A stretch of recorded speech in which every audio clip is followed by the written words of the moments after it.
Hello, everybody. Welcome back to the Football Pundits. We're back after a short break, not a break that we called for, but we all like to take our holidays once in a while, don't we, Annie? Today's segment, we'll be talking about tonight's fixtures, key fixtures in the Premier League. You have Manchester United taking on a resurgent West Ham United under David Moyes, and then the big clash. Not so big, maybe in terms of consequences for one team, but big just by the title of the clash, which is Liverpool versus Chelsea. We'll get straight into the United game. Set a bit of context for you, Annie. Tough defeat against Chelsea in the FA Cup. Ole, 19 games in a row that they went undefeated, and to have that broken in the manner that they did against Chelsea in the FA Cup. But I'm sure Ole has enough in his team to sort of bounce back. What is your take on the game going in tonight? Yeah, so I'm going to keep it short. Look, Ole came out in the press conference. He pretty much admitted indirectly that, look, he tried something, it didn't work. He was trying to keep the squad fresh. And fair enough. The problem was that individual errors cost us the game. I don't want to talk about De Gea too much either.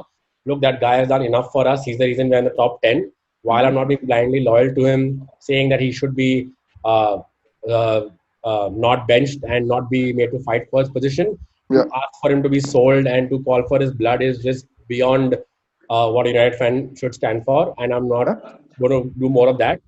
Yes, it was a bad defeat. We should have given more of a fight. And top 4 is ideally a priority. You could tell from the way Ole set up.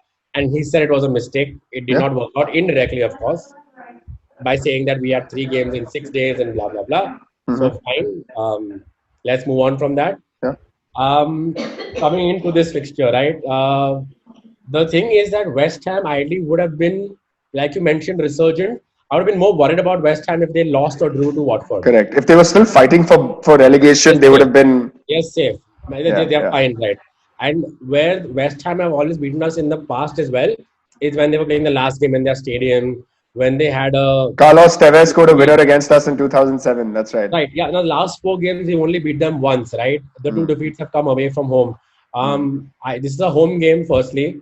Yes, it still matters to us. And I feel the way we will come out, we should do enough to see them off. I'm not worrying too much about us just about staying in the game. We might concede, but we should see it through. United should see this game. I think speaking of shapes and formations, I think we've seen the last of the 3-5-2 at least for some time now. I don't think Ole's going to go back to that. I'm excited to see the 4-2-3-1 back again. I completely expect this. You need a squad. You need squad depth for a 3-5-2. And we don't have squad depth, or like we've constantly harped on about, we don't have meaningful squad depth. Going straight into how we'll play tonight, I think we will field our strongest 11. I really hope Bai recovers, though. I know that he's had a horrible injury and he was taken to the hospital right then. I'm really hoping to see Luke Shaw start today. We really missed him against Chelsea. And apart from that, I think, it's back to business, right? We'll see the regular front 5 of Bruno, Pogba, Martial, Rashford, and not Dan James, not Jesse Lingard, but Mason Greenwood. The only thing that I'm a bit worried about, and rightly so, is our back 4 and mainly our centre-back pairings. While, David De Gea got a lot of criticism in that Chelsea game, I must say that as a United fan, I'm more worried about Harry Maguire and Victor Lindelof. I know I've been saying this right from day one. I am not a big fan of Victor Lindelof. I've never been. And Harry Maguire, and he's looking shockingly out of it, man. He's not looking like an 80 million Manchester United defender. And I'm not going to be too critical either, because it is his first season. But he needs to really pull his socks up, doesn't he? Yeah, we've had this conversation before about the centre-back pairings we prefer, right? It was always about Bai was the question, not about his quality. We know Bai has quality from the first game he ever played. Problem is, now, unlucky or not, consistency is not there. Your centre-backs need to be consistently game in, game out, right? Which is why Victor Lindelof started over Bai. Period. Once Maguire came. I prefer Lindelof, you prefer Maguire. And we can all agree on one thing, though. Since Maguire has come, our defense has improved. It's the second best defense in the league. That's there. We can't change those facts. But yes, I will say this, that because of Mason Lindelof, his last 2 games for us have been shockers. He was definitely bullied by Giroud, and that's something that should not happen. Not that it's in the FA Cup semi-final in any game. You can't get bullied like that. That was embarrassing. Maguire, I think, is now coming to the stage where he's the captain. I think the pressure is getting to him a little bit. So he was trying too much and too hard. And again, I'm not offering the player an excuse. People are laughing at that one pass in the end when he was running around and bumped into Matic. I think it's a serious sign of maybe a head injury he was carrying since the Bai clash. Maybe he just played on. That is not the Maguire we know. I mean, yes, some videos are banter worthy because we make fun of other defenders of other That's a clubs. very good point. Y'all can make fun of it. Maybe I'm wrong, but Maguire has never been one to shy away from a forward pass, no matter how risky the pass is. He's in one of our better ball players, right? That's why he's there in this team. Yeah. So yes, I'm not again giving an excuse to him that he was playing with a concussion and stuff. He's had a bad game before as well. He's been turned in the Bournemouth game. He got turned against with Bergwijn as well. He's showing that bit of rust after the lockdown, and I would worry about him a little bit. But looking at the kind of quality he is and the way Ole speaks about him, I think he has enough character in himself to come back himself from this. It's a personal challenge from him, right? So I think that's why I feel coming from the back to the front, they will come back this time not buckling under pressure, but raring to go. And about Bruno, we've said Bruno should be rested. Now that phase is gone.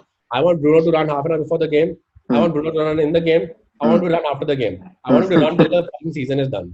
Yeah, I agree with you. We'll wrap up this MUFC West Ham segment with maybe one line on West Ham that I'll talk about, which is who do I see as their biggest threat and therefore our weakest link. It almost marries together. Our centre-back pairings are probably our weakest link according to me, and their strongest asset right now is Antonio, right? So I would only be wary of that, and I actually wouldn't mind seeing maybe Matic playing a slightly more advanced role today and actually just man-marking Antonio through the game, at least in that middle, right? Once he pushes into our final third, which is West Ham's final third, I'm okay if our centre-backs cover it. So my prediction, Annie, I'm going for a very strong comeback from Man United. Too much to play for us. Too little to play for West Ham. 4-0. What about you? 4-0 is a bit. I don't think that hard to. I don't think that easy to score against. I'll probably still go for a good day for us would be a 3-1. So I'm hoping for a 3-1. I see it happening. It's not impossible.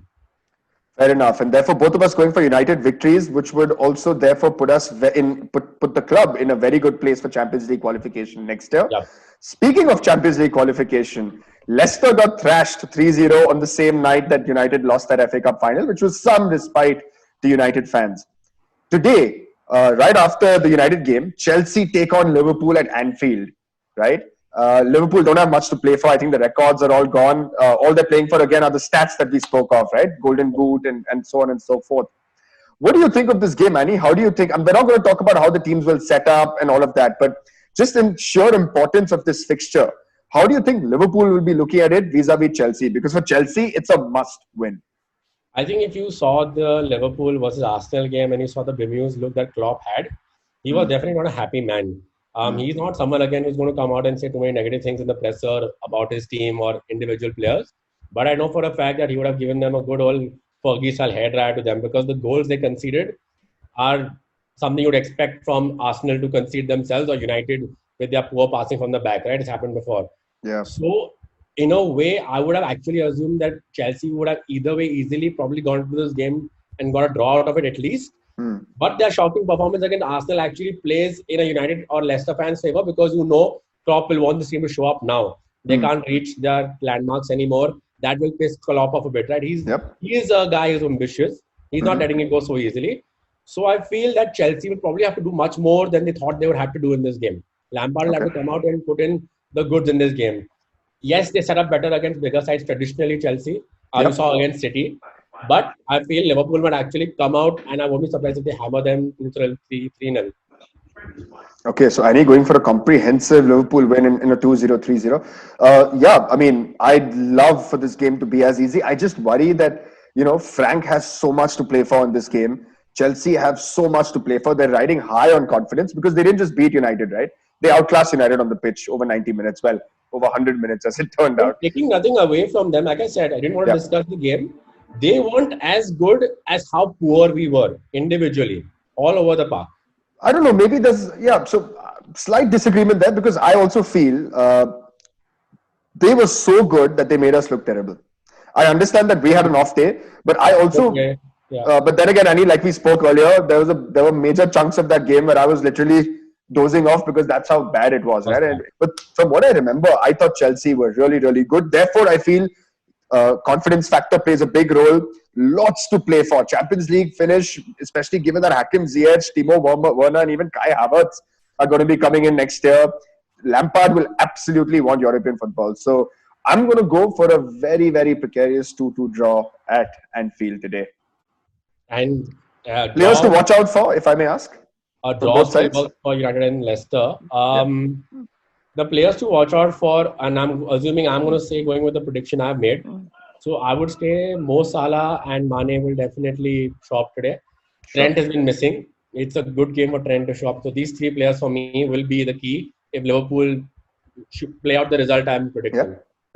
Yeah, fair enough. And from Chelsea, I'd say the most common picks would be Christian Pulisic, who's been in phenomenal form. I thought Willian has been terrific. People say that he's playing for a transfer, but so what? He's playing, right?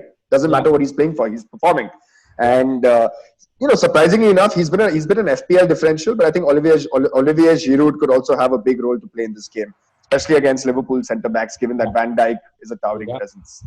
So yeah, that was our preview for tonight's games. Manchester United versus West Ham is first, and then you have Liverpool versus Chelsea at Anfield. Lots to play for all the clubs. West Ham just about surviving relegation, which is great for them.